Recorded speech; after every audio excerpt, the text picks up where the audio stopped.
வேந்தனின் கேள்விக்கு எந்த பதிலும் வரவில்லை. சந்திரலேகா தனது படுக்கையில் இருந்து எழுந்து, செல்வி, அது நீயா? ஏன் நீ பேச மாட்டேங்கிற? செல்வியிடமிருந்து எந்த பதிலும் இல்லை. அதற்கு மாறாக அங்கு கால் தடங்களின் சத்தம் மட்டும் கேட்டது. ஆனால் அங்கிருந்த மங்கலான வெளிச்சத்தில் எதுவும் தெளிவாக தெரியவில்லை.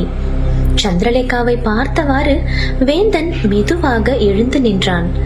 அவன் சில அடிகள் முன்னால் சென்று பார்க்க முயன்ற போது திடீரென்று யாரோ அவன் தலையில் தாக்க அவன் சரிந்து கீழே விழுந்தான். வேந்தன்! சந்திரலேகா திடுக்கிட்டு கத்தினாள். அடுத்த நொடியே யாரோ ஒருவன் சந்திரலேகாவை பிடித்து இழுத்து அவள் கன்னத்தில் பலார் என்று அறைந்தான். அந்த அறையில் அவள் சரிந்து கீழே விழுந்த போது அது மனோகரி என்பதை கண்டாள். மேலும் பாரி அந்த அறையின் வெளியே நின்று கொண்டிருந்தான். அவர்கள் இருவரும் வெறி பிடித்தவர்கள் போல சிரித்துக் கொண்டிருந்தார்கள். மனோகரி, நீங்க பாரி கூட என்ன செஞ்சிட்டு இருக்கீங்க? ஆச்சரியமுடன் கேட்டாள் சந்திரலேகா. வேற என்ன பண்ணணும்னு நீ நினைக்கிற? உன்னை சும்மா விடுவேன்னு நினைச்சியா? நான் அப்படி விட மாட்டேன் சந்திரலேகா. இன்னையோட உன் காதலனோட கதை முடிஞ்சுது என்று அவள் சிரித்தாள். இதுக்கு முன்னாடி இது என்னோட அறை. இந்த ரகசிய அறை, இதுல இருக்கிற ஆடை, அணிகலன்கள் எல்லாமே எனக்கு சொந்தமா இருந்துச்சு. ஆனா நீ வந்த அப்புறம் இத உன் காதலனோட குகையா மாத்திட்ட. இன்னைக்கு நான் உன்னை விட மாட்டேன் என்று சொல்லி சந்திரலேகாவின் முடியை கொத்தாக பிடித்தாள். வேந்தன் கொஞ்சம் கொஞ்சமாக சுயநினைவுக்கு வந்தான். ஆனால் அவன் பேச வாயெடுப்பதற்குள் பாரி அவன் முகத்தில் ஓங்கி குத்தினான். எனக்கு நீ செஞ்சதுக்கெல்லாம் இன்னைக்கு விலை கொடுக்க போற வேந்தா. உன் காதலிய கடைசியா பாத்துக்கோ. இனிமே அந்த வாய்ப்பு உனக்கு கிடைக்காது. பாரி அப்படி சொல்லிய அடுத்த நொடியில் அடிப்பட்ட பெண் சிங்கத்தை போல சந்திரலேகா அவன் மீது பாய்ந்தாள். துரோகி, நீ எல்லாம் ஒரு மனுஷனா? இல்ல, நீ ஒரு அரக்க. எவ்வளவு தைரியம் இருந்தா வேந்தனை நீ அடிப்ப என்று அவள் கத்தினாள். அவள் பாரியின் சட்டையை பிடித்து உலுக்கிய போது மனோகரி அவளை பின்னால் இருந்து தலையில் தாக்கினாள். சந்திரலேகாவும் வேந்தனும் அலறினார்கள். நடப்பதையெல்லாம் இன்னொருவனும் அந்த அறைக்குள் இருந்து பார்த்து கொண்டிருந்தான். அது யார் கண்ணுக்கும் தெரியாமல் இருந்த கார்த்திக். அவன் கண்ணில் கண்ணீர் வடிந்து கொண்டிருந்தது. அவன் தன் 2 கைகளையும் இறுக்க பிடித்து தனது உணர்வுகளை கட்டுப்படுத்தி கொண்டிருந்தான். நான் ஏன் இதெல்லாம் பார்க்கணும்? என்னால எந்த உதவியும் செய்ய முடியலையே. ஏன் என்ன கடவுள் இந்த இடத்துல நிக்க வச்சிருக்கிறாரு என்று அவன் தனக்குள் புலம்பினான். திடீரென்று அவனுக்கு மர்ம மனிதன் குரல் கேட்க தொடங்கியது. நீ பார்ப்பதையெல்லாம் வச்சு உணர்ச்சி வசப்படாத. இது ஏற்கனவே நடந்த விஷயம். உன்னோட இறந்த காலம் இது. உன் வேலை உண்மையை தெரிஞ்சுக்கிறது தான். அந்த உண்மையதான் உன் கண்ணெதிரில நடந்துட்டு இருக்கு. சந்திரலேகாவும் வேந்தனும் தங்கள் உயிருக்காக போராடி கொண்டிருக்க, இன்னொரு பக்கம் மந்திரவாதி லாவண்யாவின் உடலை கட்டுக்குள் கொண்டு வர அவளை தொடர்ந்து சித்திரவதை செய்து கொண்டிருந்தார்கள். ஆனால் லாவண்யாவின் உடலுக்குள் இருந்த மோகினியும் சக்தி வாய்ந்தவளாக இருக்க அவளை கட்டுப்படுத்துவது சற்றே சிரமமாக இருந்தது. ஆனாலும் மந்திரவாதி தொடர்ந்து தனது சக்திகளை பயன்படுத்தி அவளை கொஞ்சம் கொஞ்சமாக கட்டுக்குள் கொண்டு வர தொடங்கினார்கள். லாவண்யாவின் அலறல் ஊர் முழுக்க எதிரொலித்தது.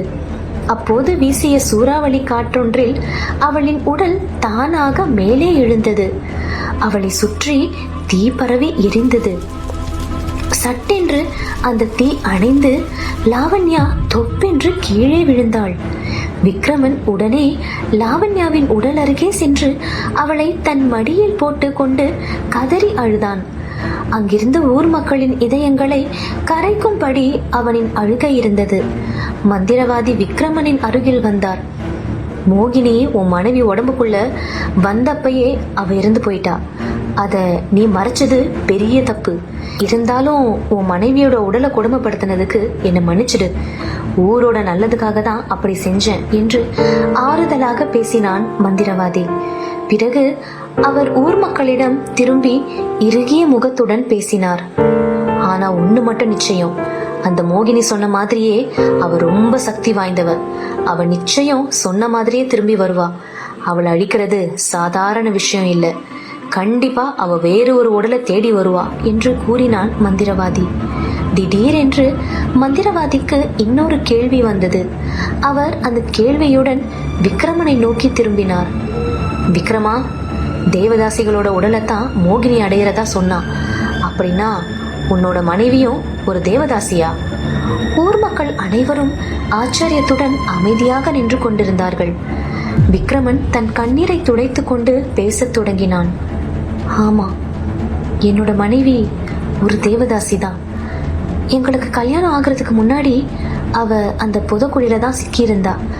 ஆனா நான் அவளோட ஒரு நல்ல வாழ்க்கைய வாழணும்னு எதிர்பார்த்தேன். ஆனா விதி என்ன மோசம் செஞ்சிருச்சு என்று சொல்லி அவன் மீண்டும் லாவண்யாவின் உடலை கட்டி பிடித்து கொண்டு அழுதான். இப்போது மந்திரவாதி பூசாரியை நோக்கி திரும்பினான். பூசாரி, இந்த ஊர்ல வேற தேவதாசிங்க இருக்காங்களா?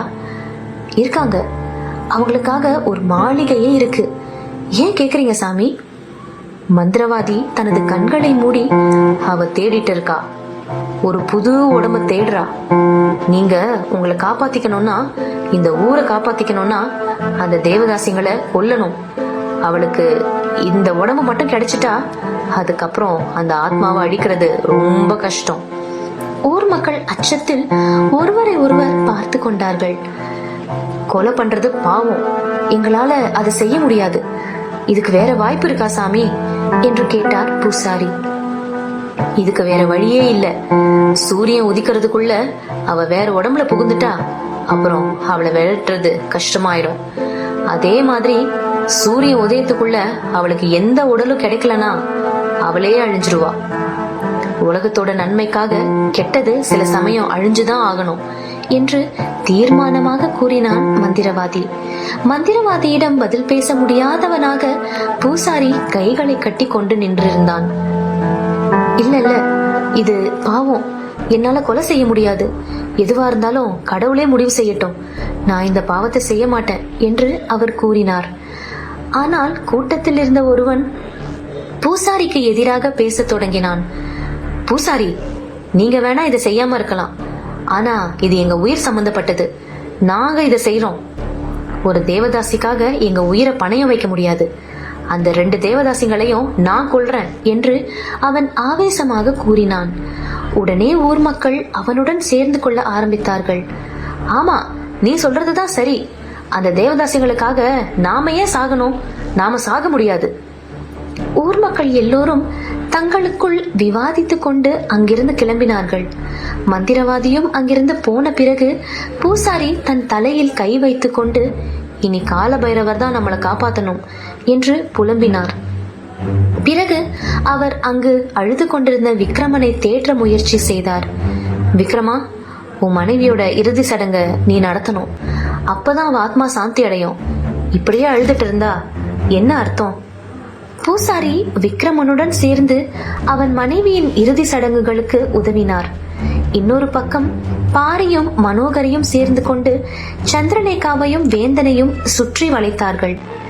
சந்திரலேகா கையெடுத்து கும்பிட்டு, எங்களை விட்டு மனோகரி, நாங்க இந்த வீட்டை விட்டு போயிடுறோம்.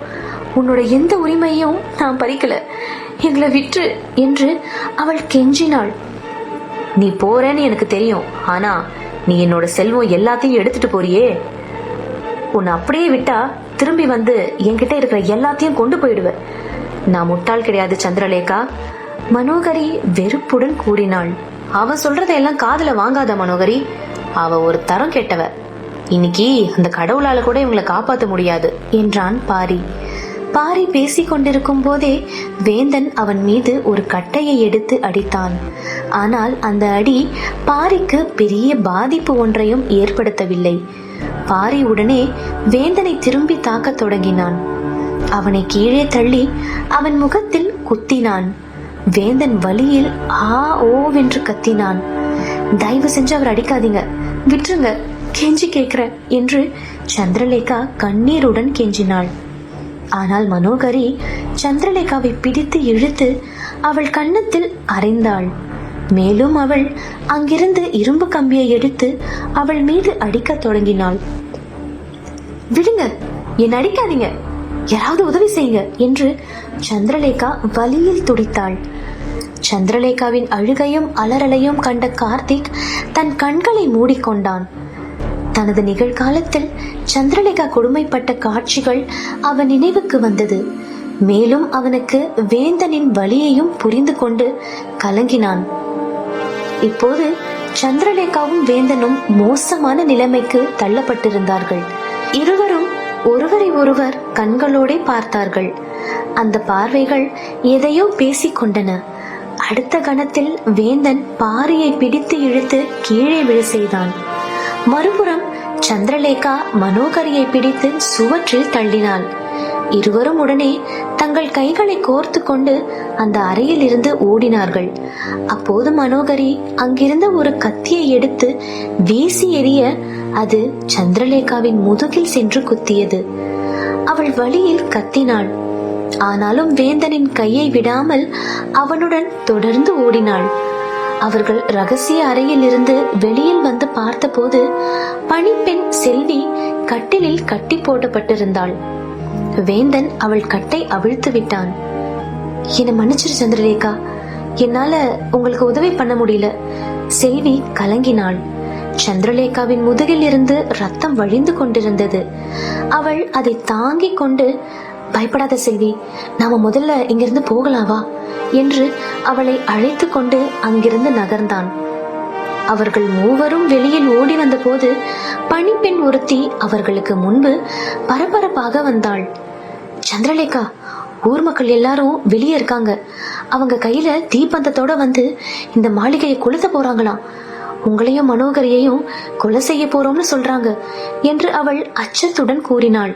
பணிப்பெண் கூறுவதை புரிந்து கொள்வதற்கு முன்பே சந்திரலேகாவுக்கும் வேந்தனுக்கும் ஊர் மக்களின் கூச்சல் கேட்டது. அப்போது அவர்களுக்கு பின்னால் இருந்து மனோகரி கத்தினாள். எங்க ஓடி போற சந்திரலேகா? என் கையாலதான் உனக்கு சாவு என்று அவள் சந்திரலேகாவை நோக்கி ஓடி வந்தாள். சந்திரலேகா, என்னோட வாங்க, நான் உங்க 2 பேரையும் வெளியில கூட்டிட்டு போறேன் என்று சொல்லி செல்வி இருவரையும் அழைத்து கொண்டு ஒரு அறையில் ஓடினாள். துரத்தி கொண்டு வந்த மனோகரி கதவை தட்டி பார்த்தும் அது திறக்கவில்லை. பாரியும் அவளுடன் சேர்ந்து கொண்டு அந்த அறையை திறக்க பார்த்தான். ஆனால் அவர்களால் திறக்க முடியவில்லை. உடனே பாரி அறையின் ஜன்னலை திறந்து வெளியில் எட்டி பார்த்தான். மாளிகைக்கு வெளியே ஆட்கள் கூடியிருந்தார்கள். அவர்கள் எல்லோர் கைகளிலும் வேல், கம்பு, தீப்பந்தம் என ஆயுதங்களோடு இருந்தார்கள். இன்னைக்கு இந்த தேவதாசிங்க சாகணும், அப்பதான் நாம வாழ முடியும் என்று அவர்கள் கூச்சல் போட்டு கொண்டிருந்தார்கள். அதை கேட்ட மனோகரி அச்சம் அடைந்தாள். என்னை எப்படியாவது காப்பாத்து பாரி என்றாள் மனோகரி. நான் எதுக்கு உன்னை காப்பாத்தணும்? நீ ஒரு தேவதாசி. அந்த சந்திரலேகாவோட சேர்ந்து சாவு, நான் போறேன் என்று சொல்லி பாரி ஜன்னலில் இருந்து வெளியில் குதித்தான். மனோகரி தன்னால் தப்பிக்க முடியாது என்று தெரிந்து கதவை சாத்தி கொண்டு கதறி அழுதாள். இன்னொரு பக்கம் சந்திரலேகாவும் வேந்தனும் செல்வியுடன் சேர்ந்து கொண்டு மாளிகையின் பின்பக்கத்தை நோக்கி ஓடினார்கள். கார்த்திக் அவர்களை பின்தொடர்ந்து சென்றான். ஓடி செல்லும் போதே வேந்தன் சந்திரலேகாவின் பின்னால் குத்தியிருந்த கத்தியை உருவி எடுத்து வீசினான்.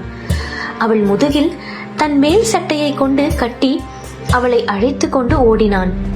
அப்போது செல்வி ஒரு அறைக்குள் வந்து அங்கிருந்து இரும்பு வளையத்தை பிடித்து திருப்ப அதிலிருந்து ஒரு ரகசிய வழி போவது தெரிந்தது. சந்திரலேகாவும் வேந்தனும் செல்வியை ஆச்சரியமுடன் பார்த்தார்கள். சந்திரலேகா, நீங்க ரொம்ப நல்லவங்கன்னு எனக்கு தெரியும். உங்களுக்கு இந்த நிலைமை வரக்கூடாது. நீங்க இங்கிருந்து ரொம்ப தூரம் போயிடுங்க. இந்த ரகசிய வழி ஊர் எல்லைக்கு கூட்டிட்டு போயிடும். இந்த வழியை பத்தி எங்க அம்மா சொல்லியிருக்காங்க. நீங்க 2 பேரும் உடனே இந்த வழிய போங்க என்றாள் செல்வி. செல்வியை பார்க்கும்போது சந்திரலேகாவின் கண்கள் கலங்கியது. செல்வி, நீ இங்க என்ன செய்வ? எங்களோட வந்துடு. வெளியில இருக்கிற கூட்டம் ரொம்ப கோவத்துல இருக்கு. நீ எங்களோட வர்றதுதான் சரி என்றாள் சந்திரலேகா. இல்ல சந்திரலேகா, நீங்க 2 பேர் தான் இங்க இருந்து போகணும். நான் மத்த பணியாட்களோட சேர்ந்து வாசல் வழியாவே வெளியில போயிடுவேன். அவங்க உங்களையும் மனோகரியையும் தான் தேடிட்டு வராங்க. நீங்க என்ன பத்தி கவலைப்படாதீங்க. முதல்ல இங்க இருந்து போங்க என்றாள் செல்வி. சந்திரலேகா செல்வியை கட்டி அணைத்து அவளுக்கு விடை கொடுத்தாள். பிறகு அவளும் வேந்தனும் ரகசிய வழியாக அங்கிருந்து ஓட்டம் எடுத்தார்கள். ரகசிய பாதையின் வழியில் வேந்தனும் சந்திரலேகாவும் தப்பிப்பார்களா? அடுத்து நடக்க போவது என்ன? தொடர்ந்து கேளுங்கள் சந்திரலேகா. இந்த வீடியோவை லைக் பண்ணுங்கள், உங்கள் ஃப்ரெண்ட்ஸ்க்கும் ஷேர் பண்ணுங்கள், அப்புறம் எங்கள் சேனலை சப்ஸ்கிரைப் பண்ணுங்கள்.